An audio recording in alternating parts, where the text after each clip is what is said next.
Hey, Nick Marzak with Full Compass. I'm with Mike Henry. Hey, thanks for having me on. Yeah.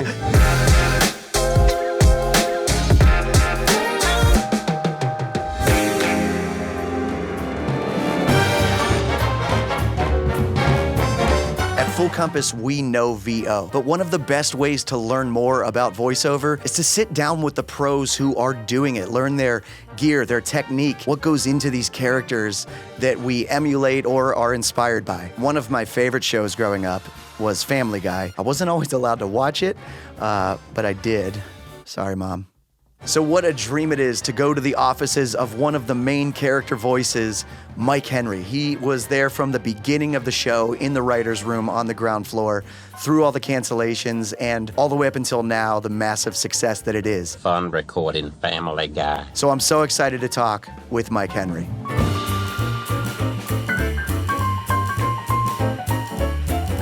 You started off as an actor, correct? So what bridged the gap between, like, were you always doing these voices? And because they're all so dynamic too, like the difference between Bruce and Cleveland and... Yeah, so I was doing early on when I decided to do comedy for a living. I did stand-up, I did improv stuff. I always imitated people and teachers and...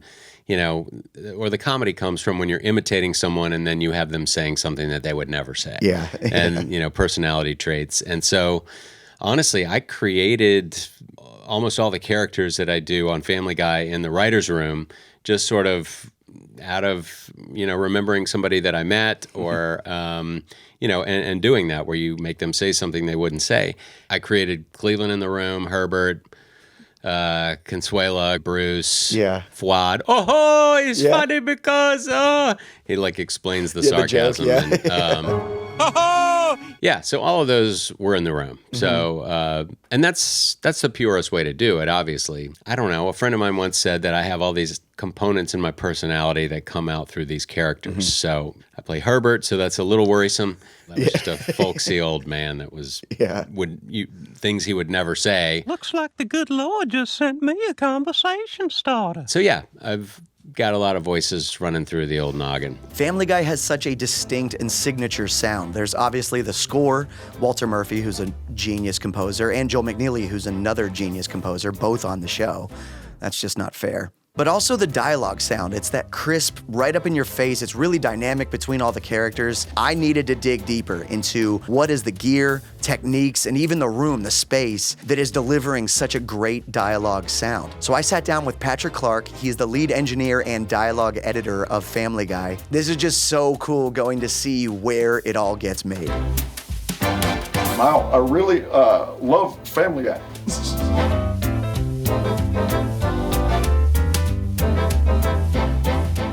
Different mics on different characters depending on the quality of their voice. Strangely, I feel, strangely not. We've been using TLM 193s for 19, 20 years, or however long the show's been going. And for voiceover, I mean, they're a large condenser microphone. They really capture the bassy side of it. We have certain techniques that we use to make it sound the way we make it sound, which includes proximity to the mic and those kinds of things. But in general, we stick with what we know has worked. And except for, the only exception might be if we do singing bits, we might use a different microphone. And of course, if you ask me which one right now. We'll call it a U87. Yeah. Well, that's a good, honestly, we use that one as a backup a lot. If we go to another studio and they don't have a 193, we'll say U87's a good parallel for us. So 193 is obviously great. It's going to pick up. So, I mean, there's such dynamic voices. Right. You have Stewie and you have that, Oh, nice. And then there's, thank you, table reads. I'm for hire. There you go. Seth's busy. Exactly. That's my point. No. But then you have, Mike Henry, that's just himself. When I first got into this job and you arrive at the level of talent that walks into the booth, you realize the difference between people who try to do it for fun and people who really have this gift, I would say. Do you have different techniques for different characters? Is Consuela more like up on the mic? Do you play with that kind of technique at all? Right. I usually get like a feather duster and start dusting the mic and realize that the table where the scripts are is, smudged and needs some wiping down. There's no lemon pledge in the booth. No. Not really. I think it's just more in the head. And then, for Bruce, for example, I always cue myself with the first line that I can remember that character saying. So it's just like, oh no, oh, I can do that. You know, I can pretend like children are little bugs in my web. I can make pretend like the children are little bugs in my web. I just cue myself with that line. I say it a couple times, and then I see the new line, and I'm in the groove. Yeah. So that's really the only kind of technique that I would say that I use. So Were there other versions of any of these characters? Like, I mean, there were a few other characters that I would pitch that just kind of didn't go anywhere. But but Cleveland was just this guy that I had met, and just a real. You could hear not only vocally a certain timbre or whatever, but you could hear his entire personality. yeah. All right, I knew this was coming. Everybody give me your best shot. It's capturing the essence, I think, as much as the vocal mimicry or whatever you want to call it. That's the best way. Are you back to studio? Yeah, I go like to the full- studio on at the office. At the office. Yeah. Family Guy is in season 22 right now. So Patrick and the team, they've been doing things a certain way since the show's creation. And that certain way is for consistency. You want the show to feel familiar, and you don't want to do any massive changes in sound that's going to throw off your audience and suddenly it sounds and feels different. But right now they're in the middle of a tech overhaul, a lot due to COVID and the changing demands of recording. So here's Patrick on what led to these changes and exactly what changes are being made in the control room. I just kind of want to get a feel of I see the S1s here, which I'm a huge fan of. Yeah. And this is kind of new for you, right? You're in a Yes. transition phase. Yes, we were using the DM1000, a Yamaha from decades ago. But again, part of what we've been trying to do here is to maintain what we have. So, we have a certain sound, and I'm sure 98.6% of the people, I think that's a fever temperature. Anyway, most people, wouldn't think a thing about it. But, I guess when you start recording, you want to maintain the same kind of consistency over time. So we've been using the Yamaha mixer for a long time. And then when COVID hit and we realized we were doing a lot of remote, we realized we didn't have that same capability with the old board. And we decided after a lot of debate to go with the S1s, which gives us, both in-house capability, but then we can remote in. If on a day we're not here, somebody's suddenly going to be here, we don't have to drive an hour to get in, and we could just, remote in. Yeah.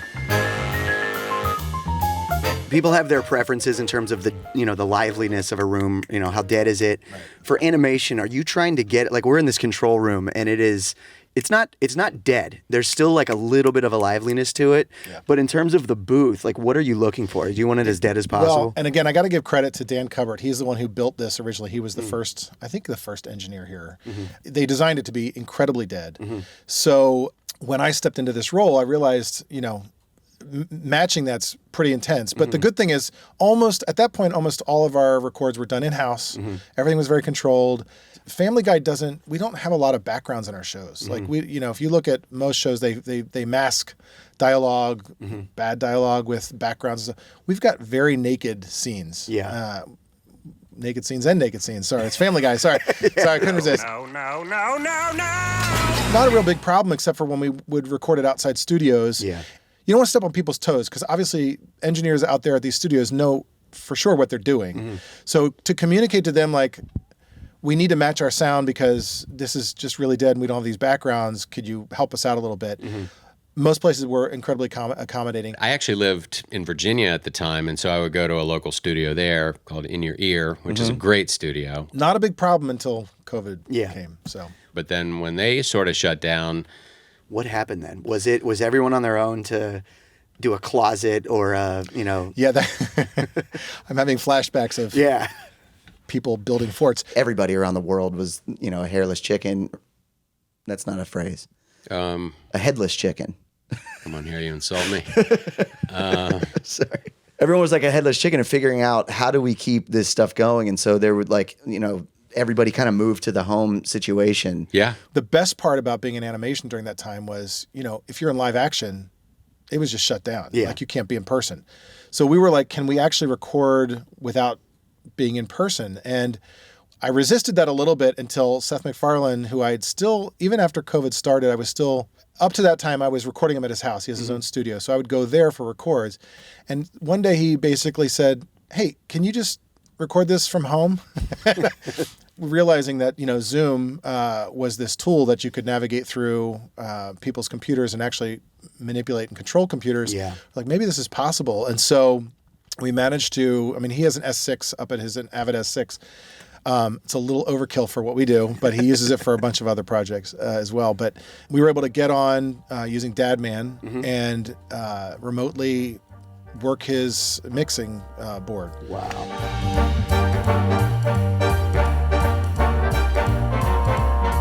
The first question was, where and how do we get equipment to people? That's, obviously we use pretty expensive equipment here, but we wound up making a few kits. We provided some of these kits for them if they would try to create a space in their house. The sound engineer, emailed and said, buy this microphone. And so I did. And at first we literally had them build forts. Like I said, pretend you're 10, grab some blankets, get under them. Literally covered with blankets. And I got my Zoom recorder with the card in it. And you used a Zoom recorder for... I did. It was hysterical. I have pictures of some actors literally huddled under a blanket. Can't even see them. And they're trying to record in their, in their living room. And then we discovered the walk-in closet, as you say. Like, just set it up in my daughter's closet, which was the quietest place in the house. And once you realize that a walk-in closet's, it's got all the clothes in there, baffles everything. If there's enough space, it was almost, it's like a whisper perfect. room. Right, Yeah, exactly. Yeah. It was a little bit of a hurdle at first, just because, I would say actors in general aren't in the mindset of recording. They're there to perform, and that's what they should be doing. Right. And so I'm trying to monitor the range and also deliver the vocal performance and hold my script under a blanket. And, it was a little challenging, but, got through it. you're also trying to talk to actors and get them a little bit in the mindset of being a sound engineer for a little bit, but you don't want them too good because you don't want to take your job. So let's just be honest. I'm stuck on the Zoom recorder. You're recording for the #1 animation show Right. on a Zoom recorder. In Yeah. your Well, the daughter's closet. microphone, it was, I can't remember Neumann. exactly what it was. It was red. Came in a big padded box. It was just plugged in, just to capture it on the SD card, and then I would put it in the computer and email it on in. So some of the actors went into studio, but many remained at home. And now we have some actors who, they've got their own booze and they're never going back to a studio. I think as long as they act. I just love how lean this is. Like it's everything's being done like, in the box using the S1 controllers, which I love so much. It's such a direct A to B, You're in 193s. Right. I think the chain goes, we go from the mic into the carbon, and then we actually go into Pro Tools. And right now our compressor is being hit there, which we've talked about reversing that a little bit, because in our old system, it came first, which was a little bit more effective. But again, we're trying to figure out what works best in this new setup. But so it gets into Pro Tools, and then we're good to go. Really gives the actors it's their performance that's going to make it, and your job is capturing that and just making it as sweet as possible. Right. I give credit back to one of the early lessons I learned even at film school, which was listen. But yeah, it's all about just sort of listening. Yeah. It truly is listening. You can mess up sound at several different parts along the way, and you could be looking at the wrong meter and think everything's good, but your ears tell you whether something's coming through well. And so that's, for me, the leaner the better. I don't need a whole bunch of complicated stuff. I'm not generally mixing anything, so I just want to listen, and I want to listen well and make sure we capture the best sound possible. Almost all acting is listening and responding, and voiceover acting in particular is, you got to be real clear with what you're putting back out. I don't want to touch this because this is Alex Borstein's personal headphones that she decorated to mark as hers in like the mid-2000s, and it's been up here ever since. So that is a really cool relic. I feel like I'm in a Family Guy museum. How much effects processing are you doing out of box? Are you going into compressors, or are you bringing it all in and then doing plugins for? Most of it's plugins. I mean, the only time I affect something when building is if it's required by the stage direction or the joke. So, if he's calling through a megaphone. Okay, we're about to start the shack race. You don't want that to not be affected until the stage because they're going to be screening it and seeing if it's getting a laugh or Yeah. something like that. So I use most of the Avid plugins, and then one of the big ones we use is the Isotope RX plugins. For denoise, Ever since, again, I always feel like I keep saying COVID, but basically with COVID, you started, getting a lot of audio that came from a bunch of different sources. And so we discovered that one of our best friends was, the plugin, the RX plugins, because you could get rid of a little bit of ambient noise or you could, declip if that happens. There's a lot of, that suite is awesome. Yeah, it's it's very been powerful. great. Now in the box compressors and plugins, are you crushing that? Like with TV, I know there's like rules for compliance of volume and stuff.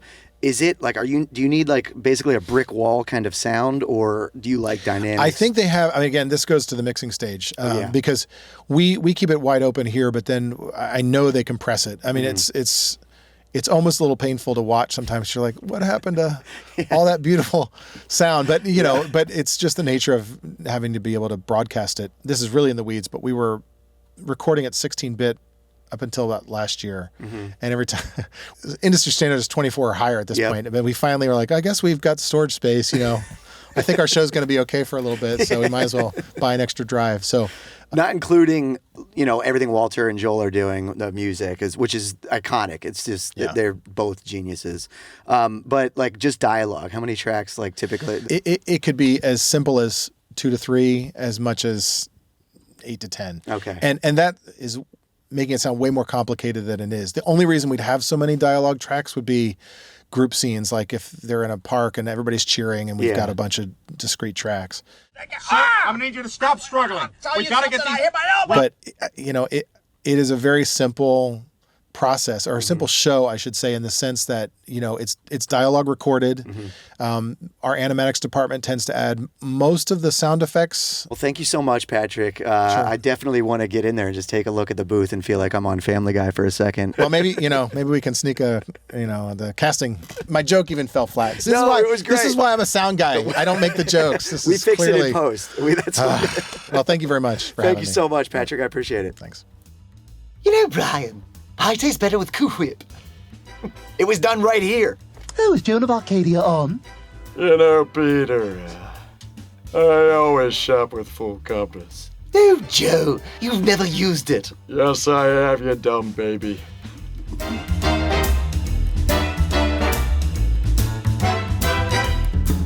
Mike Henry is one of those people that have that creator mentality. Even whenever he's shooting a billion things, he still likes to take ownership and shoot his own stuff. Him and his brother created so many projects and short films, and now he's shooting The Mike Henry Show, available on YouTube and also Mike Henry's socials, Mike Henry Bro, that he shoots right in these offices that I'm filming him in. I love the leanness, the simplicity of his setup for these productions. Now in the world of content creation, you can bring production quality gear right in your own space to make it feel like your vibe and your show. We're in, what do you call this? Mike Henry Studios? Yeah, it's my office. Yeah. I do a little podcast out of here called The Mike Henry Show, which I love The Mike Henry Show. I was just watching Adam Ray's episode. Scott Grimes. Scotty Grimes. Your good buddy. Yeah. And Robert has this great idea that because you're his lawyer, you should just be next to him in all the scenes. And I was like, that's a great idea.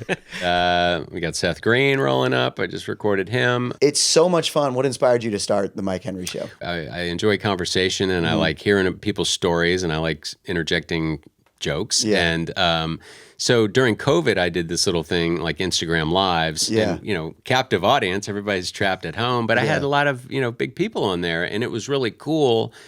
And those are actually on my YouTube page too. But I just really like having people come in and doing this, and it's super simple as you've described the setup. No, but I love your creator mindset where you don't settle in, even though you have Family Guy now, Ted. Then you also want to start a show.